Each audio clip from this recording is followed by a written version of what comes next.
Hi everyone, thanks for tuning this episode of Nick Egan Times. On this episode, we have an incredible guest. We have Chrystee Pharris. Chrystee is a fantastic US actress who has had a sensational career to date.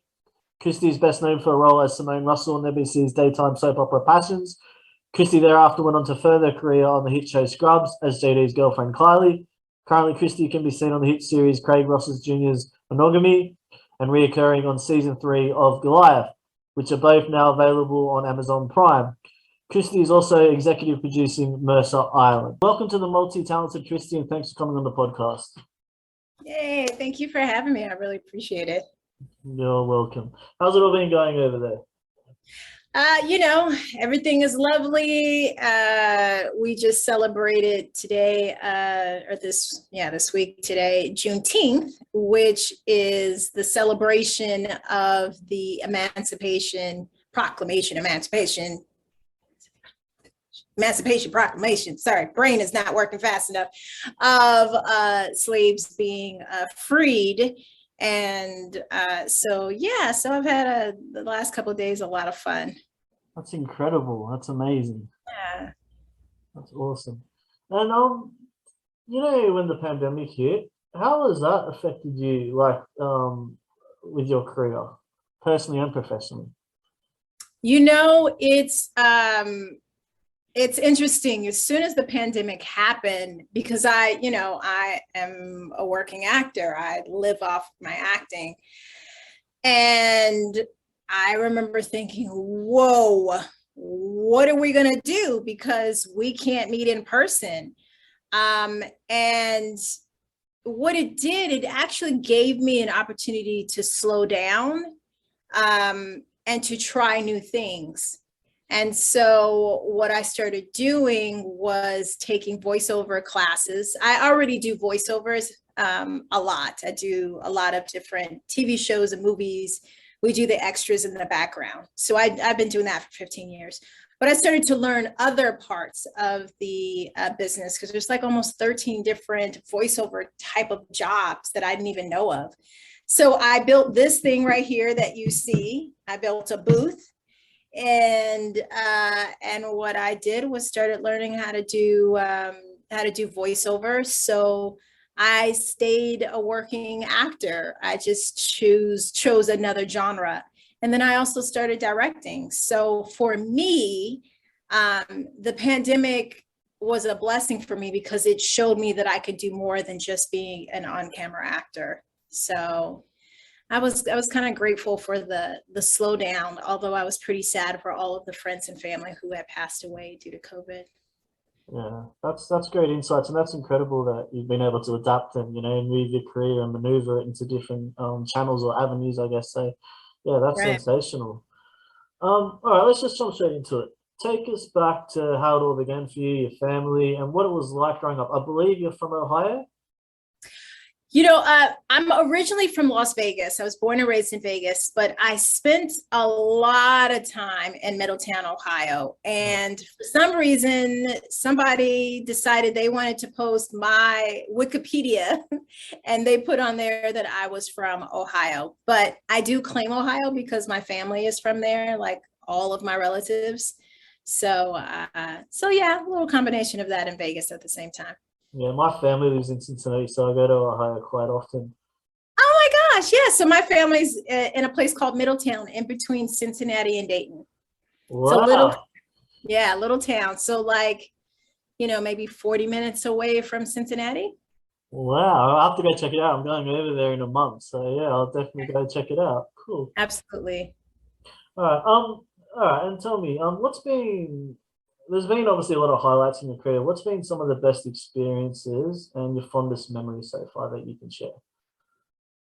I've had so many great experiences from, challenging myself. When I have auditions, I would challenge myself to set a new goal. Like when I go into this audition, if I mess up, do I have the guts to start again?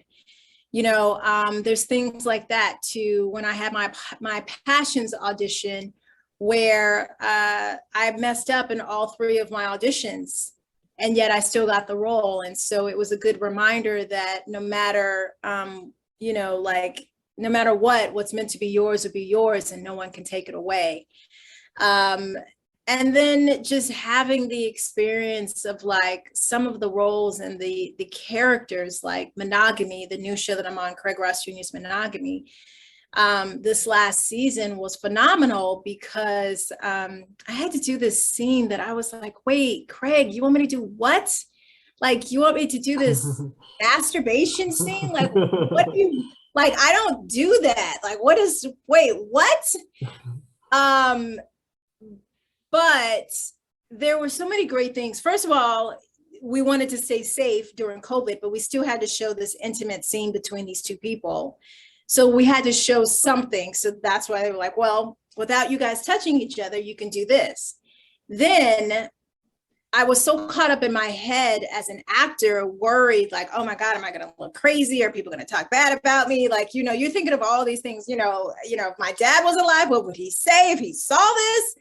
But then when it aired, so many young women, or just women in general, were like, I can so relate to what she's gone through, what my character's name is Deandra. And it made me say, wow, you really have to trust your director sometime, a lot of times. Hopefully you can trust your director because they really should look out for you. But he saw a vision in this character and this scene that was beyond just my self-consciousness of, oh my God, am I going to look crazy? Because a lot of women were healed by watching this, because my character was abused, and she was able to use this particular scene to get through that hurt.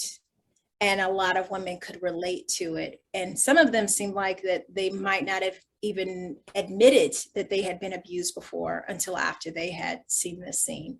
So, so there's a lot of incredible moments. There was a time when I was on Sister Sister, and I remember thinking, oh my God, they're gonna fire me. Like, I'm so horrible. And then they ended up, Susan DePass brought me in to a meeting to want to see about representation. So a lot of times as an actor, we're in our heads over things that we have no control over and we don't even know. So you just have to really be present and in the moment. Yeah, that's great insights. Thanks for sharing. With learning lines, obviously a professional, how harder was it, or hard initially when you first started out to where you are now? Like, how easy is it to actually learn lines? Well, I feel like through the 20 years that I've been doing that, my technique changes a lot. Before, it was just about learning the lines.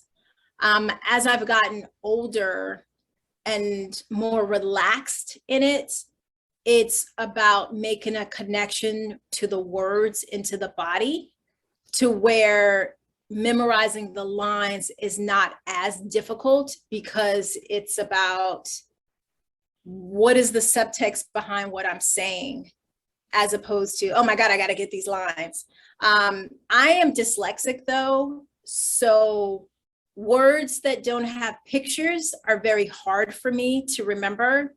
So I can get, is and was and time and or, and those type of words I tend to mess up sometimes. So that part of it, it makes it a little bit more difficult. But one of the techniques I've learned, if you have to learn something quickly, if you take the first letter of each word and put it in a big, huge box, paragraph or whatever, your brain will automatically know what it is based off of that. So if the word is, I need to go to the store, you would put INTGS,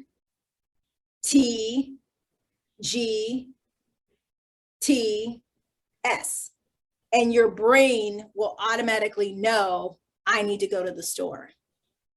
And that's another technique that you can use as a fast way of learning your lines, and then making sure that you go back and understand what you're saying and put it in your body and really convey what this character is trying to say. Yeah, that's great advice. And you're inspirational being dyslexic as well. That wouldn't be easy, obviously. would be challenging at times. So yeah, that's incredible. You're an incredible human being for, doing everything you're doing. Thank you. And the thing is that when you were asking, just because I just realized, I don't know if I answered the question, but it gets harder when you're not using your muscles. So when I was on Passions, when I first started on Passions, that I was on for 3 years, like memorizing the lines was kind of difficult. But then as I started doing it every single day, literally every single day, it got easier. And so when I took a break, and then now trying to memorize lines when you take a break, it's like, oh, goodness gracious, I need to use this brain, this muscle. So, it's kind of like getting on a bike, and, if you haven't been on a bike for a while, if you haven't worked out in a while, it's a little tough to get those push-ups in, but then all of a sudden you go from 2 push-ups to 10 to 20 to 50, to 50. So you really have to use that muscle on an ongoing basis. Otherwise, it starts to deteriorate, and then you got to build it back up again. And then you got to work through your self-esteem, because you're like, oh my God, I can't memorize these lines anymore. Am I getting old? Can I do this? Am I any good? And when you're in your head, it is so hard to be a really good actor and convey what you need to convey, because you're too busy thinking about your lines. And that's what separates a person who's going to book the job versus somebody who's really good. Somebody could be an amazing actor, but if they're so caught up in the lines because they can't get off book, memorize their lines, they're never going to be a good actor. And then you have this actor who's a pro at memorizing their lines, but they're not a good actor, but they end up getting the role because they were able to present it in that room. So it's a challenge. You really have to work on your craft consistently. If you take a break, sometimes it becomes a disservice to you. Yeah, I couldn't agree more, especially just building that momentum. It's all about momentum, just keeping it going. And then, yeah, as you said, it's just muscle, and it just keeps going and going. Exactly. What was it like working on Passions and even Scrubs? Like, obviously, they're 2 shows that everybody knows, were extremely popular. Yeah, tell me about that. What was it like being on set, and what was that experience like for both of them? I mean, I was in heaven. I was working my dream job. It was like, when I booked Passions, I booked 3 things in the same day. I booked Passions, I booked a pilot for Warner Brothers before it became the CW, which you guys don't have on your side. But and then I booked a commercial all in the same day, but I had to turn the other 2 down just so that I could do Passions. And so I chose that one over the other job. And I just was the happiest person on set every day. I mean, I remember people saying, oh my God, you are too happy. It is 6:30 in the morning. I need you to take it down a notch. But I was always so excited to be working every single day, because this is what I always wanted in my life. Well, I knew at 4 years old, I wanted to be an actor. So I never took it for granted. And then, when I was working on, and by the way, every single one of the actors that were on Passions that I had the opportunity to interact with, they became dear friends. And I'm still friends with a lot of them to this day. Thank God for Facebook and stuff like that, because you get to keep in contact. But when I worked on Scrubs, it was different because I got a chance to be funny and work on these, a character that got to be silly and goofy. And then, of course, watching Zach Braff and Donald Faison, watch them do what they do. They were brilliant at it. And so it was great to be able to contribute to that and be able to add extra to it as well. So yeah, just the experience of being on set. I think there's only maybe 1 or 2 shows that I've ever been on that I just was miserable on. And I remember the 2, I just was like, oh my God. And both of those shows, the 2 women were maybe kind of petty, maybe would be the word, or, just, oh, you have on my outfit. Or one girl made me take my clothes off, change my clothes, because she thought I was too pretty. and that I look prettier than her. Oh. You know what I mean? And I'm just a guest on her show and she's a series regular. And I'm thinking to myself, you are making 3 times the amount or twice the amount of money that I'm making on this. Why would you care about what I'm wearing? You know what I mean? Those are the only 2 projects that I was on that I was like, oh, this is awful. But they were also miserable too. Everybody on those shows were pretty miserable, and it only lasted 1 season, both of those shows. So, but for the most part, I'm usually pretty freaking excited and happy. And I usually set the tone. Like I go in so focused and give it my all that a lot of people are like, you're just a joy to work with. And I think the other thing is that for a lot of people, I think actors should do this more often. When you're a series regular, you should be grateful and thank the people who work for you, because none of this stuff would be done if your crew wasn't dedicating their time. They're usually there before we get there and they're there after we get there. So every show that I've worked on where I was a series regular, I always gave the crew gifts. You know, they're not expensive gifts. They're nothing crazy, but just a little thank you to just show the gratitude of, I appreciate you being here and making me look good. So. Wow, that's amazing. That's great advice too. Like the insights into it. Wow, that's incredible. You did some ADR for Spider-Man, X-Men, and Legion. Tell me about that. What that experiences were like. Yeah, I mean, I just worked on a new show today, a new pilot.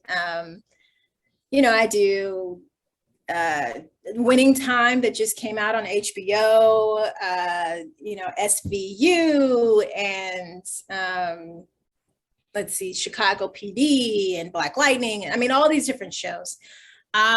It's a lot of fun.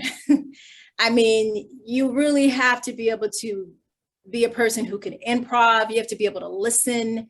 But it is a blessing, because when things are slow for on camera, because a lot of people don't realize the industry changes every 10 years.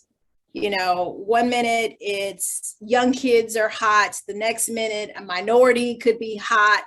You know, Black people are hot, Asian people are hot, Latino people are hot, older people are hot, young people are hot. And then you might not work because you don't fit into that genre. You know what I mean? Right, yeah. You know, and then it was reality shows were hot. And then it's social media people are hot, influencers. And so when things can be slow, you always want to find multiple streams of income. You don't want to just stick with one thing. You want to be able to produce or write or direct or do voiceovers or, you know, blah, blah, blah, produce.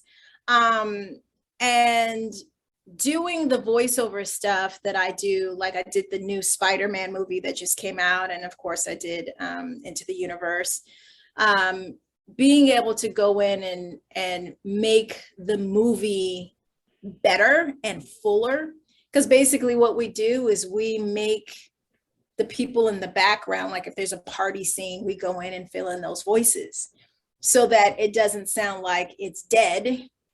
You know, you have to fill it in.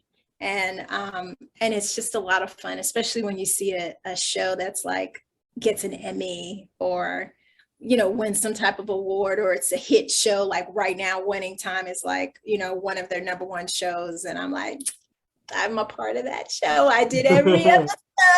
You might not see me, but you will hear me in the background, you know? So it's awesome to be able to, you know, say, hey, I'm a part of something. And you don't always have to be the star. You know what I mean? It doesn't matter. You don't always have to be the star. You know, you can be in the background and that's okay. That's so cool. That is so cool. Tell me, first time seeing yourself on television, what was the emotions and the feeling like? Like just going, wow, that's me on television. The whole, like, for example, United States can see potentially me on TV now. What was the emotions and feelings like? Oh my God, I was the happiest person in the world. You know what I mean? And so was my family. I mean, everybody called me. All my cousins, my aunts. Seeing my grandmother, my grandmother was dying of cancer at the time, breast cancer. And I went to surprise her at the hospital. I flew to Atlanta to see her. And when I walked in the door, her doctors and nurses, everybody was in there. And she was watching my show. She was watching Passions. And when I walked in, I was on TV. And so she was, so I'm like, hi, Grandma. And she was like, oh my God, that's my grandbaby right there. Look, that's her. And that was a moment that was priceless. Sometimes it's not always about how I'm feeling. Sometimes it's about the reactions of other people and how proud my family is, or my friends, or, family, friends, people who knew my parents, and to see how proud they are is priceless. It's more now, I like when I'm on TV, it's like, okay, I don't call people anymore and say, hey, I'm on TV this week. I don't do that anymore. But when I get fans from around the world who hit me up on my social media that are like, hey, I just watched Steps of Faith and it really touched my heart and it made me cry. And when you have moments like that, it's priceless. And it makes me realize, why I do what I do, especially in moments when you start to feel like, oh my God, why do I do this? Why did I pick this career? Oh God, I suck. And then somebody will hit you up and go, oh my God, I loved you and such and such. And I'm like, okay, maybe I am kind of good. Okay, I'm supposed to be in this. All right. I'm not going to give up yet, Oh, that's tremendous. I'm interviewing for the first time, but I'm even proud of you. Like, it's incredible your career. Thank you. Oh, that's too funny. What's been the best advice you've received in your career? Man, so many things. Steve Harvey, which I'm sure he'll never remember me because he doesn't remember anybody. But I just remember Steve Harvey telling me, he told me to leave this part. He didn't tell me to leave.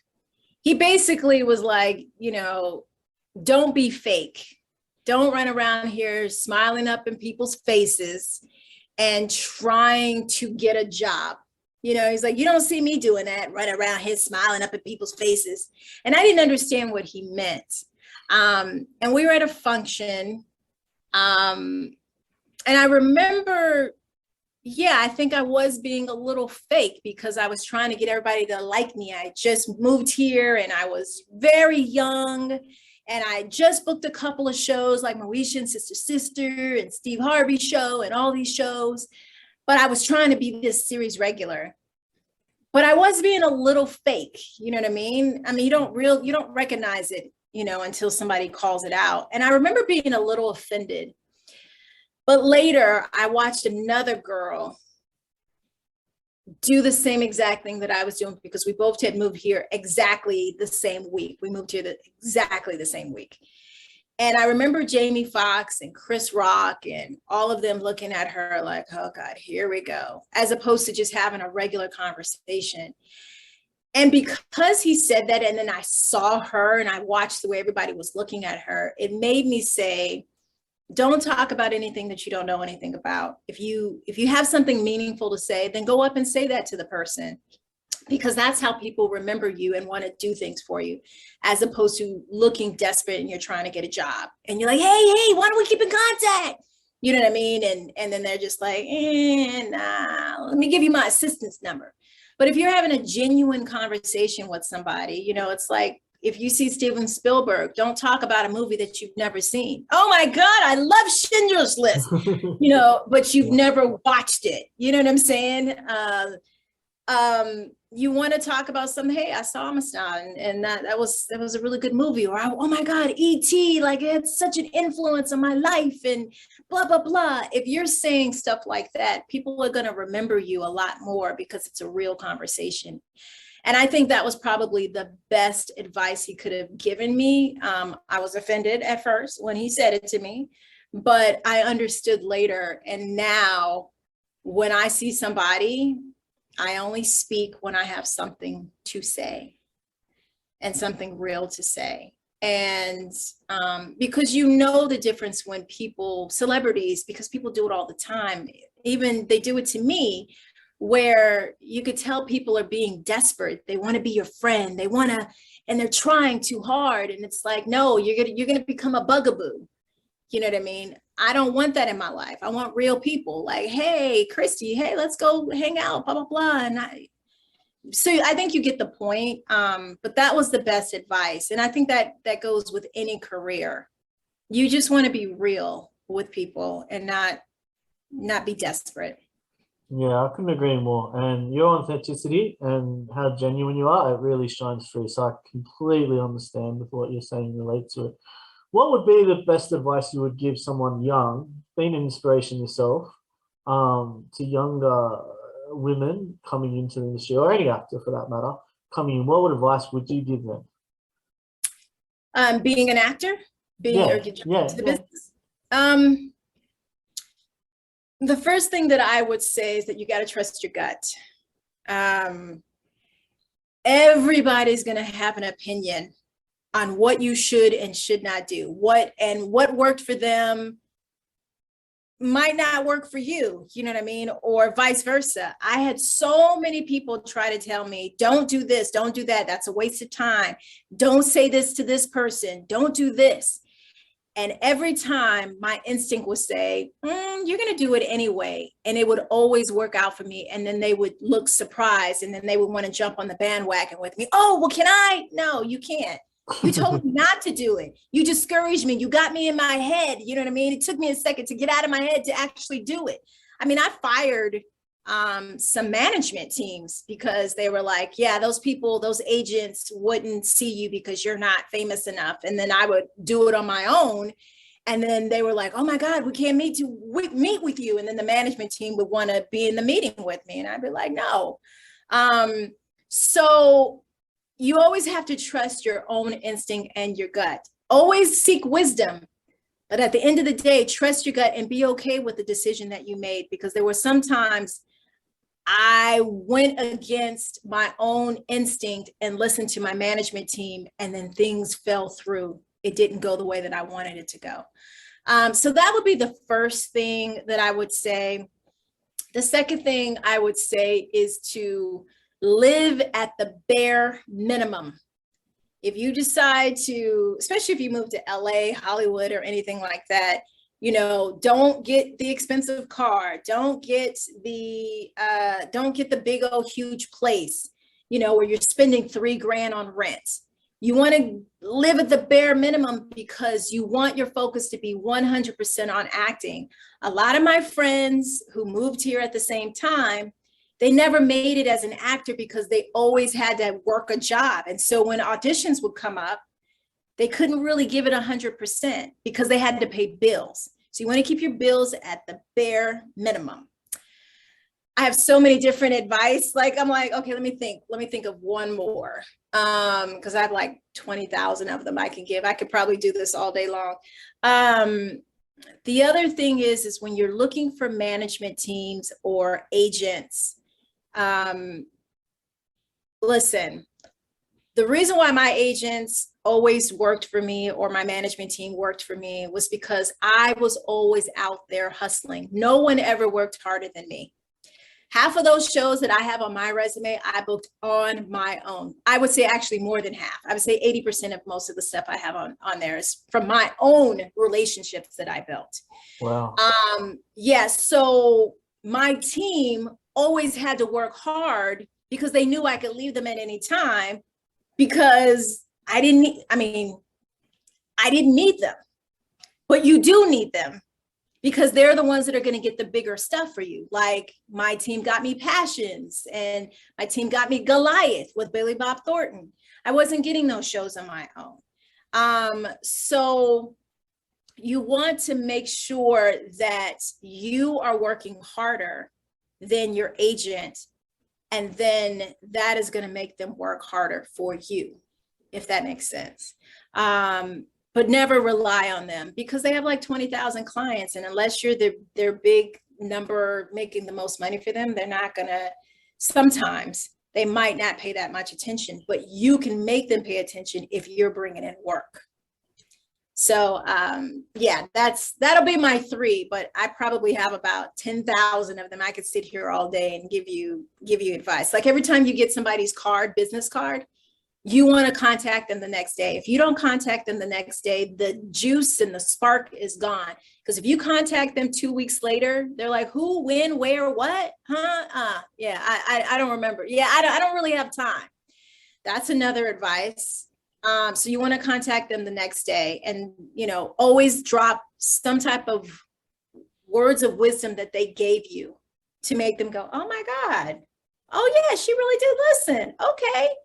You know what I mean? And then even if they don't meet up with you, it's okay. Just stay in contact with them at least every 3 months. And then you can say, hey, just so you know, that wasn't that you gave me 3 months ago or half a year ago or a year ago. I'm still using it to this day. So that way, when you do need something from them, they're more apt to do it for you, as opposed to you contacted them once last year.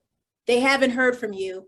Now you found out that they're working on a big, huge project. Now you contact them and they're like, I haven't heard from you in a whole entire year. And now you want me to do something for you? I don't think so. You want to stay in constant contact with people. Well, that's incredible advice. Thank you so much for sharing that. That's sensational. You might even have another career path too.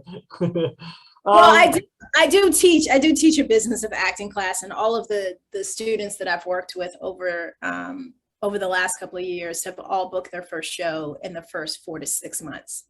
You know, either got an agent or booked their show. And when I say booked a show, I'm talking like speaking lines on an actual TV show or, you know, movie. Wow. Or something. So there is a formula that getting in this business is not as difficult as you think. It's just a formula and a tool. And once you understand the formula and the tool, you'll always stay consistently working, which is why I work as much as I do. And I figured out a new way, which is why I built this sucker right here. I was like, okay, what are we going to do during the pandemic? Who's still working? Actors who are doing voiceovers. Let's get to it, you know?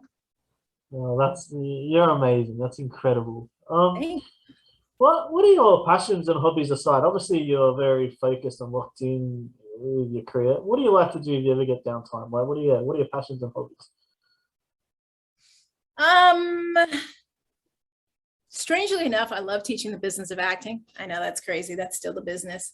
I love working with actors and helping them through that. I also love collecting Pandora charms, which is so crazy because I love traveling around the world, and I only buy the ones that are destination specific. So like, for instance, I'm going to Egypt in August and Morocco in August. And so of course I'm going to get Pandora charms that are specific to Egypt and Morocco. But I have like, let's see, 18 countries and 30 something cities around the world. So that's another one of my passions. And I love playing cards. There's something out here that's called spades. That's in the African-American community. I'm not sure if it's around the world, but I know it's definitely in the African-American community. I love playing that game. So that's like another one of my things. Wow, that's incredible too. All right, if you were 18 again and you could change anything, what would you change? If I could change anything, I would have had more boundaries with my management team, and I would have trusted my gut more to say no. That is something I would have changed. There's some projects that I turned down that my management team was very adamant about that I wish I hadn't have turned down. I do think that my career would have been in a different place. So that is the one thing that I regret, was not having boundaries to say, no, this is what I want. And my boundaries are pretty strong, but this particular person was very, I don't want to say a bully, but somewhat a bully. Yeah. And I had a hard time saying no or what I wanted to do in the relationship until I finally left. Yeah, okay. Thank you for sharing that. Yeah. Chrystee, thank you for coming on the podcast. I do appreciate it. I had an extremely fun time interviewing you, and it's incredible your career. And yeah, thank you very much. Thank you, Nick. I appreciate it. No worries. Have a good night. Thanks.